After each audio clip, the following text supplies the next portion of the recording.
नमस्कार। खास कार्यक्रम देश देशांतर में आपका स्वागत है। मैं हूं आरफा खानम शेरवानी। नेपाल के बीरगंज में पुलिस फायरिंग में एक भारतीय नागरिक की मौत हो गई है। प्रधानमंत्री नरेंद्र मोदी ने इसकी निंदा की है और नेपाली प्रधानमंत्री से भी इस बारे में बातचीत की है। खबर यह भी है कि 2 भारतीय नागरिकों को पुलिस के काम में बाधा डालने के लिए गिरफ्तार भी किया गया है। नेपाल में संविधान विरोधी प्रदर्शन लगातार जारी हैं। इनमें अन्य अल्पसंख्यक समूहों के अलावा मधेसी लोग भी शामिल हैं। उनका मानना है कि नेपाल का नया संविधान मधेसी हितों के खिलाफ है। इन प्रदर्शनों की वजह से भारत नेपाल सीमा पर लगातार समस्या बनी हुई है पिछले कई हफ्ते से। इससे पहले नेपाल की पुलिस ने बीरगंज रक्सौल सीमा चौकी को खोल दिया था और नेपाल में तकरीबन 1 महीने से फंसे 200 ट्रक भारत भी आ रहे थे। इसी बीच नेपाल के नए प्रधानमंत्री का बयान भी आया है कि भारत नेपाल के अंदरूनी मामलों में दखल न दे। ये एक तरह की चेतावनी लगती है। इससे पहले नेपाल की धरती पर भारत विरोधी प्रदर्शन भी हो चुके हैं, जिनकी तस्वीरें हमने देखी हैं। आखिर कैसे हैं इस वक्त नेपाल के ताज़ा हालात और भारत नेपाल रिश्तों में ये किस तरह की नई तलखी या किस तरह की नई अड़चन फिलहाल आई है, इसकी वजह क्या है? अपने खास मेहमानों के जरिए हम जानने की कोशिश करेंगे। मेरे साथ मोहन गुरुस्वामी मौजूद हैं, पॉलिसी एनालिस्ट हैं, सरकार के साथ भी नज़दीक से काम कर चुके हैं। दूसरे खास मेहमान मेरे साथ प्रोफेसर संजय भारद्वाज हैं, जो कि प्रोफेसर हैं centre for south Asian studies JNU में। उर्मिलेश मेरे साथ मौजूद हैं, वरिष्ठ पत्रकार, नेपाल को बहुत अच्छे तरीके से जानते हैं। और साथ ही प्रशांत झा भी मेरे साथ मौजूद हैं, एसोसिएट एडिटर हैं हिंदुस्तान टाइम्स के। मेरे साथ फ़ोन लाइन पे भी हम कोशिश ये करेंगे कि कुछ मेहमानों को जोड़ें और ताज़ा हालात जानने की कोशिश करें।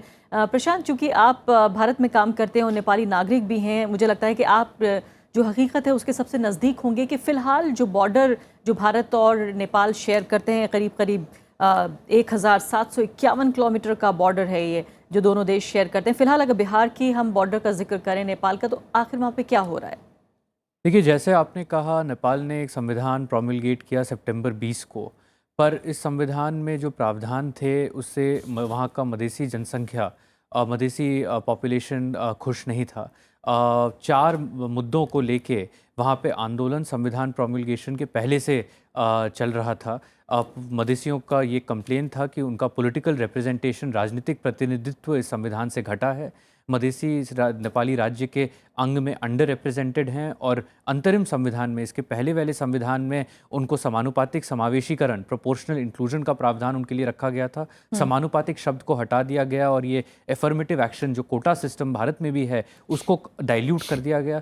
जिस प्रकार का संघीय संरचना वहाँ बना, फेडरल स्ट्रक्चर वहाँ बना, उस फेडरल स्ट्रक्चर में तराई को 5 भाग में बांट दिया गया और तराई के 20 जिलों में 12 जिलों को पहाड़ से जोड़ दिया गया। जबकि मधेसी मांग ये था कि आप 2 प्रांत तराई में बनाए, पूर्व में एक मधेसी डोमिनेटेड प्रांत बनाए और पश्चिम में आप थारू डोमिनेटेड प्रांत बनाए। नागरिकता के संबंध में भी वहाँ समस्या थी, जिसमें जो नेचुरलाइज सिटीजन थे उनको बहुत सार्वजनिक पदों से डीबार कर दिया गया। तो इन मुद्दों को लेकर मधेश में काफ़ी दिन से आंदोलन चल रहा था और सितंबर 20 के पहले ही वहाँ करीब 40 लोगों को मार दिया गया था पुलिस की तरफ से। यानी प्रशांत, प्रोटेस्टर्स की तरफ से भी वायलेंस हुआ था। मैं बस अभी की स्थिति में आपको बता देता हूँ। मैं वही पूछना चाह रही थी कि जो लॉ एंड ऑर्डर की जो सिचुएशन नजर आ रही है फिलहाल, वो किस तरह से बन रही है वहां पर? क्योंकि कई हफ्ते हो चुके हैं, अभी जो ब्लॉकेड्स लगाए गए, कभी भारत पर आरोप लगता है कि भारत की तरफ से ब्लॉकेड लग रहे हैं। भारत ये कह रहा है कि वहां की जो अशांति है भारतीय सीमा में ना घुसे, इस वजह से ये समस्या हो रही है। मैं लॉ एंड ऑर्डर की बात राजनीतिक संदर्भ से अलग नहीं की जा सकती थी, इसलिए मैंने थोड़ा राजनीतिक भूमिका आपको दे दिया। पर इसके कारण वहां पे बॉर्डरिंग जो इलाका है वहां पे आंदोलन चल रहा है। संविधान प्रोमलगेशन के बाद मधेसी दलों ने डिसाइड किया कि वो बॉर्डर को बंद कर देंगे और बॉर्डर से सप्लाईज नहीं आने देंगे और इसके मार्फत वो काठमांडू पे दबाव सृजना करेंगे कि आप संविधान का संशोधन कीजिए। और इसीलिए वहाँ पे बीरगंज नाका पे, जो प्रमुख नाका है, बीरगंज रक्सौल नाका से 60 to 70% प्रमुख गुड्स और सप्लाईज जाते हैं, खास करके फ्यूल और गैस, उसको मधेसी दलों ने रोका हुआ है।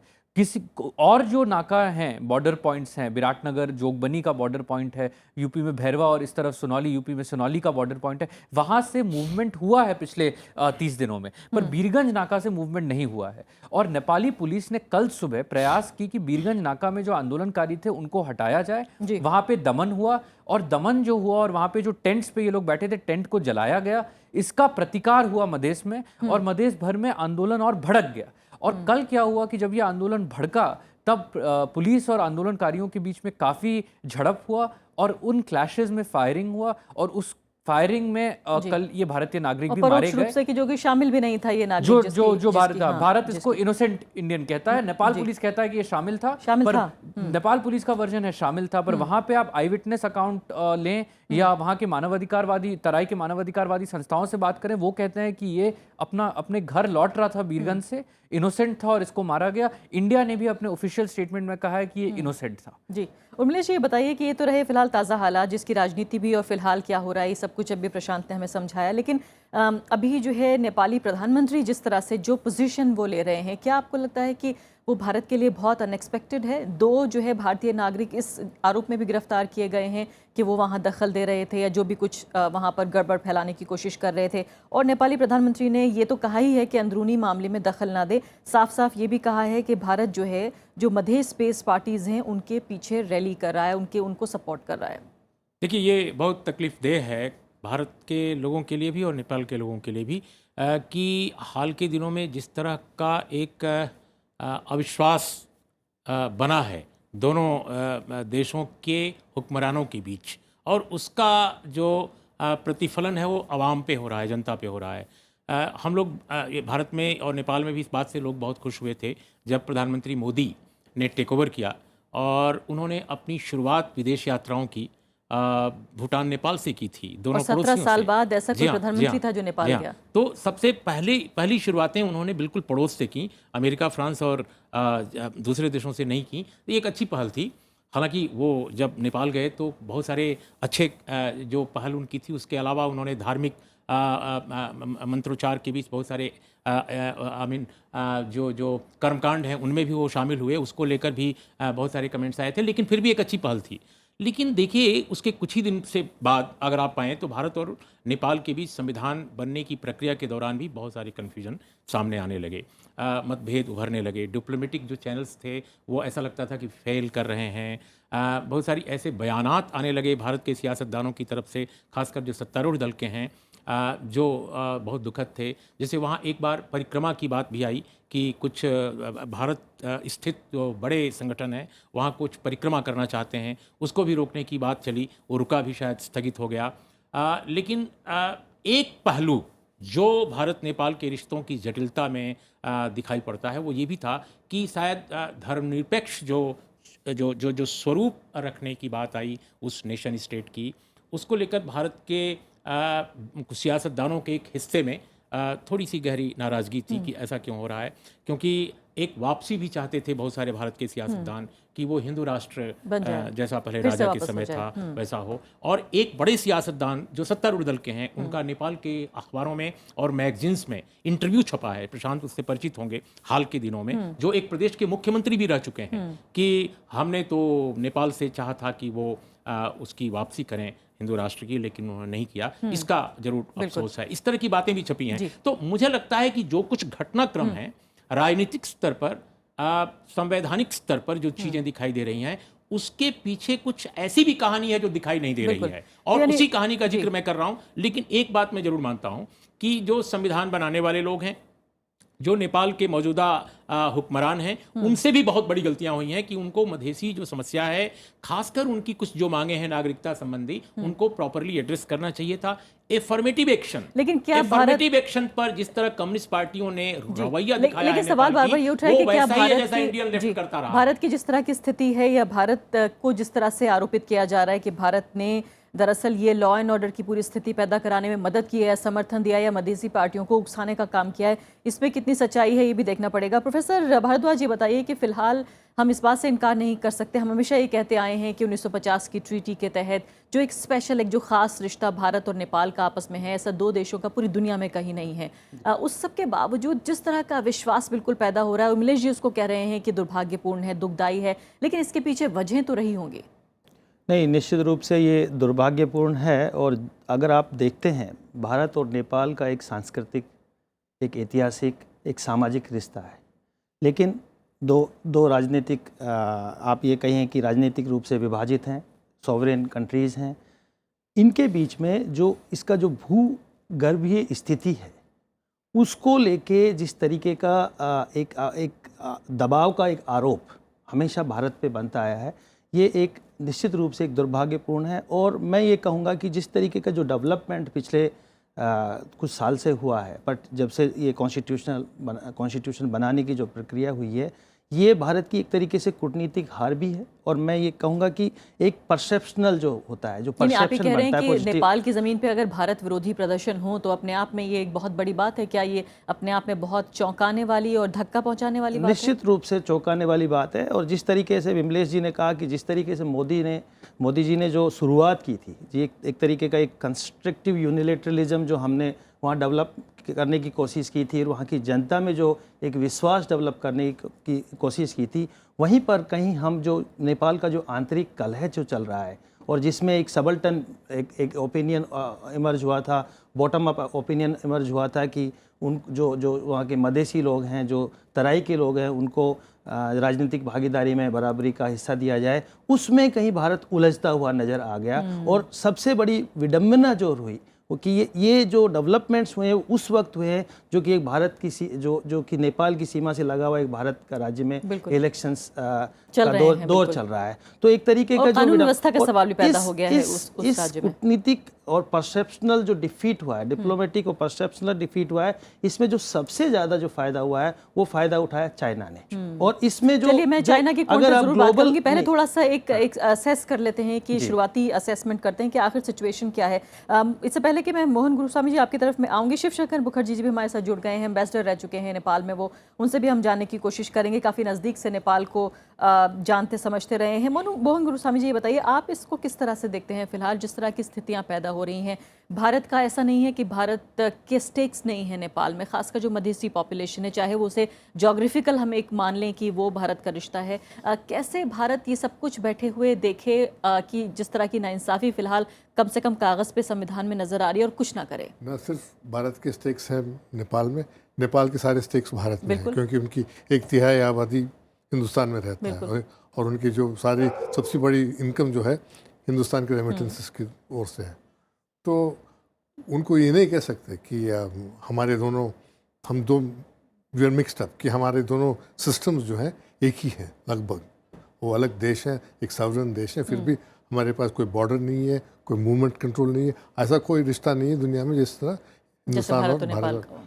मगर हमारी एक कमी रही इसमें, जब कॉन्स्टिट्यूशन मेकिंग प्रोसेस चल रहा था पिछले 3-4 साल से, वो स्ट्रगल कर रहे थे, उस वक्त हम लोगों ने एक हैंड्स ऑफ अप्रोच भी लिया था ऑफिशियली। उस वक्त हमको भी इसमें शामिल होना था, मदद करना चाहिए था, उसमें हम लोग किए नहीं। आरोप तो उल्टा लग रहा है। आरोप ये लग रहा है कि जिस तरह का संविधान बनाया है, भारत के विदेश सचिव जिससे अगले दिन जबकि अनाउंसमेंट होना था उससे एक दिन पहले नेपाल होकर आए हैं, और इसको भी एक इस तरह से देखा जा रहा है कि भारत दखल दे रहा है। जब तक तो बन गया था, मगर उसके पहले जब कॉन्स्टिट्यूशन मेकिंग था उस वक्त हमें कुछ इन्फ्लुएंस करने की कोशिश करनी थी। यानी जब जाना था तब नहीं गए, जब नहीं जाना था जब चले गए और कहे कि अब आप उसको बदलिए, तो टू लेट। अभी स्थिति हाथ से बढ़ गई है।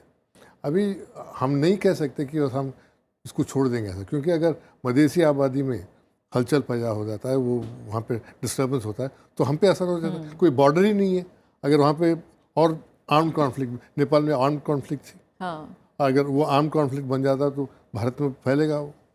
तो हम ये भी नहीं कह सकते कि हमें कोई चिंता नहीं है, अलग देश है, वो अपने काम को वो संभाले। हमको उसमें दखल देना चाहिए और इंटरवीन करना चाहिए, और नेपाल से कहना चाहिए। क्या ये जो रणनीति है ये ठीक है? अभी डिप्लोमेटिकली करना चाहिए। अभी डिप्लोमेटिक प्रेशर अप्लाई कर सकते हैं, कई दिशाओं में अप्लाई कर सकते हैं, कभी खुले अप्लाई कर सकते हैं, कभी अंदर से अप्लाई कर सकते हैं। ये सब काफी ट्रिकी और काफी नाजुक सिचुएशन है, जिसमें नेपाल की संप्रभुता की, उसकी आज़ादी का ख्याल रखते हुए भी हमें साथ निभाना है। हमें भी एक क्लैरिटी होनी चाहिए, हमें क्या चाहिए नेपाल में। अब उस पर क्लैरिटी नहीं है। बिल्कुल। एम्बेसडर मुखर्जी, आपका तजुर्बा क्या कहता है? फिलहाल जिस तरह के बयान नेपाल से आ रहे हैं, नेपाल के जो उच्च नेता हैं, जो प्रधानमंत्री हैं नए, उनकी तरफ से जिस तरह का बयान आया है, पहली बात तो ये बताइए, क्या वाकई ये भारत को धक्का पहुंचाने वाला है? जो ख़ास रिश्ता, जो स्पेशल स्टेटस है भारत का, नेपाल का भारत में, उसके बाद इस तरह की बातें, हम जानते हैं कि अभी अभी भूकंप जब आया था नेपाल में, भारत ने जिस तरह से बढ़ चढ़ कर मदद की थी, इस सब के बावजूद इस तरह का बयान आना, क्या ये भारत के लिए धक्का पहुंचाने वाली बात है, या वाकई नेपाल के और उनके नेताओं की जो कंसर्न्स हैं, जो चिंताएं हैं, उनकी वो लेजिटिमेट हैं? देखिए सबसे पहले तो कहूँगा ये बैकग्राउंड जो है इसमें सबसे कंप्लीट बैकग्राउंड और जो कारण है आज जो स्थिति बनी है भारत और नेपाल के बीच में, खासकर नेपाल के अंदर जो पॉलिटिकल सिचुएशन है, वो प्रशांत ने जो जिक्र किया वो 100% करेक्ट है। एक दो बातें जो दूसरे पैनलिस्ट ने कहे उसमें मैं जल्दी से जरा टिप्पणी कर दूं। नंबर 1, कुछ लोग हैं जिनके लिए कोई सब्जेक्ट ज़्यादा इम्पोर्टेंट है, जैसे धर्मनिरपेक्षता। That is not a problem India, ये प्रेजेंट सिचुएशन जो है। नेपाल ने जो अपने को सेक्युलर डिक्लेयर किया वो भी 100% नहीं, क्योंकि सनातन धर्म का भी जिक्र है उसमें। लेकिन इसका मतलब ये नहीं है कि नेपाल कोई कम हिंदू हो गया है, क्योंकि नेपाल में जो हिंदू राष्ट्र जो पहले होता था उसका कनेक्शन था राजा से, जिस राजा को वो चाहते थे कि संविधान से बिल्कुल अलग रहे और नेपाल के शासन से बिल्कुल अलग रहे। तो वो भी कुछ नहीं है। और अभी जो आपके पैनलिस्ट ने बोला, मैं थोड़ा सा उससे असहमत हूँ कि हमारे पॉलिसी में कोई क्लैरिटी नहीं है। हमने बार बार पब्लिक डोमेन में और प्राइवेटली भी नेपाल के नए नेता जो हैं उनको बार बार कह चुके हैं कि ये पॉलिटिकल मामला है, पॉलिटिकली सॉल्व करना है आप लोगों को।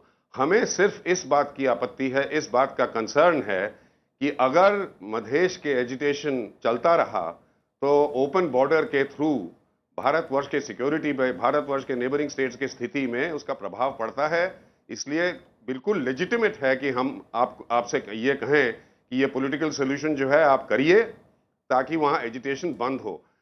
एजिटेशन के जो कारण हैं बिल्कुल लेजिटिमेट हैं। मधेश अपना हक मांग रहा है, थारू लोग अपने हक मांग रहे हैं, और तो और जनजाति जो पूरे नेपाल में फैले हैं वो जब इसमें अपना ताकत लगाएंगे तो मेरे ख्याल ये एजिटेशन और भी आगे बढ़ सकती है अगर इसका रेमेडियल मेजर्स अभी ना लिए जाए। नई सरकार जो बनी है उन्होंने दो अमेंडमेंट्स टेबल किए हैं पार्लियामेंट में, रजिस्टर किए हैं, लेकिन उस पर कुछ काम शुरू नहीं हुआ है जी। एक ऑप्टिमिज्म का कुछ कारण था कि डायलॉग शुरू हो गया है दोनों तरफ के डायलॉग कमिटीज में, लेकिन अभी जो पुलिस फायरिंग हुई है बीरगंज रक्सौल के बॉर्डर पे, उसमें डेफिनेटली कुछ कदम पीछे हट गए हैं, लेकिन वो डायलॉग चालू रहना चाहिए। नहीं, अम्बेसडर मुखर्जी, सबसे बुनियादी सवाल ये उठा है, आप कह रहे हैं कि अगर पॉलिसी में, नीति में क्लैरिटी है इसमें कोई रुचि नहीं है तो इतने अविश्वास का माहौल क्यों है? क्या जिस तरह से, माफ कीजिएगा मैं सवाल ही पूछ रही हूँ कि जिस तरह से हम साथ देना चाहते हैं हमारे भी स्टेट से, क्या नेपाल को उस तरह की जरूरत नहीं है हमसे? नेपाल में कि अगर उनके जो विफल हैं उसको भारतवर्ष में ब्लेम किया जाए, ये किंग महेंद्र के समय से आ रहा है, ये कोई नई बात नहीं है, ये पूरा एक्सपेक्टेड था। इसमें हमें धक्का तब लगेगा जब इसको धक्का लगने देंगे हम, ये प्रिडिक्टेबल था, ये है। लेकिन पूरे नेपाल को मालूम है कि 51% लोग जो तेराय में रहते हैं उनको जैसे 250 साल से दबाया गया है, मधेश इस समय वो मानने को तैयार नहीं, ये मामला है। तो हमें बहुत ज्यादा वरी नहीं करना चाहिए कि वहाँ एंटी इंडियन नॉइजेस हो रहे हैं। एंटी इंडियन नॉइजेस पहले भी हुए थे। जब भी वहाँ कुछ होता है तो जो रूलिंग एलीट है अपने जो मिस्टेक्स हैं इंडिया का स्केपगोट बनाना, ये कोई नई बात नहीं है। ठीक है, मैं वापस आती हूँ आपकी तरफ। उर्मिला जी, आपको लगता है बाकी 2-3 बहुत महत्वपूर्ण बातें हैं जो अम्बेसडर मुखर्जी कह रहे हैं, शायद हो सकता है हमारी आवाज उन तक ना पहुंच रही हो। मुखर्जी की बात पर छोटा सा एक कमेंट करना है। बिल्कुल वो सही कह रहे हैं, बहुत सारी बातें, लेकिन एक बात बताइए कि मधेश जो पूरा क्षेत्र है वो वहाँ की जो नुमाइंदगी है वहाँ की संसद में, वहाँ की पार्लियामेंट में, आफ्टर ऑल उनको भी कोई महत्व देना है कि नहीं? आवाम ने अगर 100 से ज़्यादा लोगों को चुना है और उसमें 118 के आसपास, प्रशांत जहाँ तक मैं समझता हूँ, और उसमें मधेश की तरफ से जो आंदोलनकारी हैं उनकी नुमाइंदगी बहुत कम है, तो आप हमें मधेश को एक ऐसी पॉलिटिकल यूनिट के रूप में नहीं देखना चाहिए केवल कि भाई वहाँ पर जो आंदोलनकारी हैं वही मधेश को रिप्रेजेंट कर रहे हैं, शेष बिल्कुल नहीं। हमें ये नहीं बोलना चाहिए कि नेपाल की जो एकीकृत जो कम्युनिस्ट पार्टी है, जो इवन वहाँ के माओइस्ट पार्टी है या दूसरी और पॉलिटिकल पार्टीज हैं, उनको भी वहाँ के चुनाव में, नेपाली संसद के चुनाव में बहुत अधिक सफलता मिली थी, बहुत अधिक कामयाबी मिली थी। तो मधेश की समस्या का समाधान सिर्फ उन लोगों से नहीं है जो आज आंदोलन कर रहे हैं, बल्कि उन लोगों से भी है जो वहाँ की नुमाइंदगी करते हैं पार्लियामेंट में, लेकिन जो चाहते हैं कि इसका जो समाधान है वो एक निगोशिएटेड सेटलमेंट से हो, संविधान संशोधन से हो। हाँ, ये बात मैं मानने को तैयार हूं बिल्कुल कि संविधान को ड्राफ्ट करते समय ही उनमें से अनेक इश्यूज को एड्रेस किया जाना चाहिए था, जिसमें एफर्मेटिव एक्शन का इशू बहुत इंपॉर्टेंट था, नागरिकता का बहुत इंपॉर्टेंट था। जी जी, जल्दी एक छोटी सी बात मैं ऐड करना चाह रहा हूँ। देखिए, जो भारत को जो बदनामी झेलनी पड़ रही है, इसमें देखो, जहां तक अनऑफिशियल ब्लॉक, अनऑफिशियल आरोप इस तरह के लग रहे हैं कि भारत वहां पर अमेरिका बनना चाहता है नेपाल में, इस तरह की बातें हो रही हैं। अगर आप उदाहरण के तौर पे आप लीजिए कि अनऑफिशियल ब्लॉकेड की बात हो रही है, वो भारत की तरफ से कभी नहीं है, वो वहाँ की जो मधेसी जनता का जो आंदोलन है उसकी तरफ से हो रहा है। दूसरी बात कि जो ऑयल वहाँ इंडिया से जो नेपाल में ऑयल जाता है, प्राइवेट कंपनीज इन्वॉल्व हैं, वो कभी नहीं चाहेंगे कि उनके जो ट्रक्स को और उनका जो कंसाइनमेंट्स जा रहे हैं उनको डैमेज करें। इसका भारत को खामियाजा क्यों भुगतना पड़ रहा है? वहाँ की जनता का मूवमेंट है, इंटरनल इश्यूज हैं, वो वहाँ के जो संविधान में भागीदारी चाहते हैं। तो मुझे नहीं लगता कि इस तरीके का जो एक प्रोपेगेंडा, चाहे वो देश में हो रहा हो चाहे विदेश में हो रहा हो। टाइम बचा है और 2-3 महत्वपूर्ण मुद्दे बचे हैं। मोहन गुरुस्वामी जी, आपसे मैं जानना चाहती हूँ कि जो आर्थिक रिश्तों की हम बार बार बात कर रहे हैं, चूंकि आप एक इकोनॉमिस्ट भी हैं, बात ये भी हो रही है यहाँ पर कि भारत की जो एक मोनोपोली जिसको हम कहें, या कहें भारत से ही सिर्फ तेल जाता था, अब चीन भी पहुँच गया है, दूसरी जगहों से भी बात हो रही है, इससे भारत को आर्थिक नुकसान, प्राइवेट कंपनियों का भी जिक्र किया अभी प्रोफेसर साहब ने कि वो भी नुकसान होगा। इसके अलावा खबरें ये भी छप रही हैं कि बिहार में जो है बाढ़ के हालात भी बदतर हो सकते हैं अगर हमारे राजनीतिक रिश्ते ऐसे ही रहे। राजनीतिक रिश्ते जब अच्छे भी रहे तो बिहार तब भी बाढ़ आई थी, बाढ़ के प्रॉब्लम थी, क्योंकि वो लोग, उनकी कोई दृष्टि कुछ और ही है इस पे, और हम लोगों ने इन पे पहले से इतना ज़्यादा दबाव बना के रखना चाहिए था। राजीव गांधी ने एक बार किया था कि ब्लॉकेड उन्होंने किया कि तेल रोक दिया, कलकत्ते में इंपोर्ट्स रोक दिया, तो फिर वो लाइन पे आए। पर ये खेल चलते रहता है, हम लोग इसको ठीक ढंग से खेले नहीं इस बार। हाथ से नहीं, तो अम्बेसडर मुखर्जी कह रहे हैं, आप कह रहे हैं पॉलिसी में क्लैरिटी नहीं है, वो कह रहे हैं कि हमने सारी स्थिति साफ कर दी है। थे वहाँ पे भी तो उनकी लेकिन पॉलिसी बनाने का काम तो राजदूतों का ही है, अलग है उनकी। तो तरफदारी तो करेंगे ना, तो करना ही है ना, वो भी पॉलिसी बना रहे थे। मगर सम ऑफ सब्सटेंस ये है कि पॉलिसी फेल हो गई, आज ये स्थिति पे आए जहाँ पे हार्ड लाइन पोजीशन लिया जाए। ये थोड़ा टेम्पटेशन है कि बहुत ब्लॉकेट किया जाए, सबक सिखाया जाए, लेकिन नेपाल एक मित्र देश है, हो सकेगा, और स्ट्रेटेजिकली हमारे लिए इम्पोर्टेंट है। ये खेल नेपाल का नहीं है, नेपाल के कुछ लीडर्स का है, ये हमें समझना चाहिए।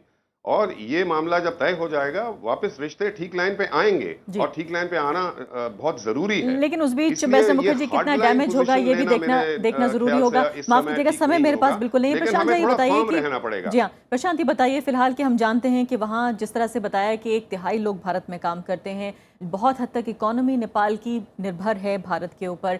इस तरह के जब संबंध हैं, उस दौरान किस तरह से एक आम नेपाली आके उसी तरीके से जैसे काम करता था कर पाएगा? हम जानते हैं सरकारी नौकरियों तक में नेपाली लोग काम करते हैं, फौज में नेपाली काम करते हैं। किस तरह से ये जो एक स्पेशल, एक खास रिश्ता है, ये राजनीति बदल रही है इसको? राजनीति इसको बदल नहीं रही है, और नेपाल और भारत का, और नेपाली और भारतीय जनता का ये रिश्ता है, जो स्टेट टू स्टेट रिलेशनशिप या जो उतार चढ़ाव होता है संबंध में, उससे वो असर नहीं पड़ता। आप देखिए, किसी ने भारत में और नेपाल में भी ये तो नहीं कहा है कि 1950 संधि को, इस कंट्रोवर्सी से मैं जोड़ के इसको कह रहा हूँ, या इसको रिवोक करना चाहिए। और जो भारतीय सरकार, लेकिन आवाजें तो वहाँ काफी उठी हैं कि इसमें तब्दीली होनी चाहिए। हिस्टोरिकली 1950 टीटी के अगेंस्ट वहाँ बातें होती हैं, वो मैं नहीं कह रहा। मैं कह रहा हूँ कि आपने जो अभी के कंट्रोवर्सी से जोड़ के सवाल पूछा, क्या भारतीय सरकार से कोई संकेत आपको मिला है कि हम 1950 टीटी को हम रिव्यू करना चाहते हैं, कि जो नेपाली यहाँ काम कर रहे हैं उनको हम काम नहीं करने देंगे? किसी नेपाली को यहाँ पे कोई हैरेसमेंट फेस करना पड़ा है?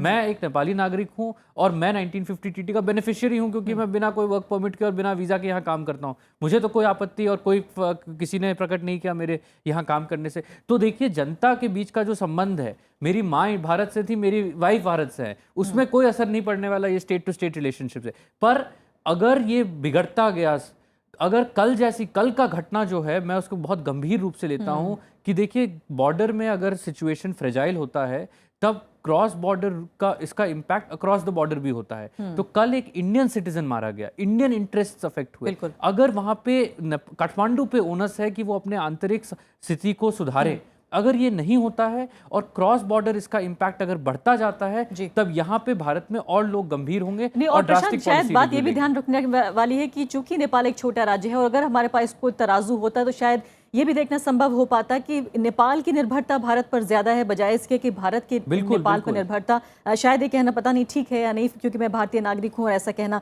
नेपाली लोगों को पसंद आएगा या नहीं, लेकिन कम से कम अगर एक आम दिमाग से भी समझने की कोशिश की जाए तो शायद ये बात सही लगती है। फिलहाल मेरे पास समय समाप्त हो चुका है। बहुत बहुत शुक्रिया सभी मेहमानों का, तो साफ तौर पर जिस एक खास रिश्ते का जिक्र बार बार मेहमानों ने यहाँ पर किया, उम्मीद हम ये करते हैं कि हमारी राजनीति हमें मजबूर ना करे कि वो रिश्ते में जिस तरह की गड़बड़ फिलहाल देखने को मिल रही है वो लगातार जारी रहे। फिलहाल अभी के लिए इतना ही। नमस्कार।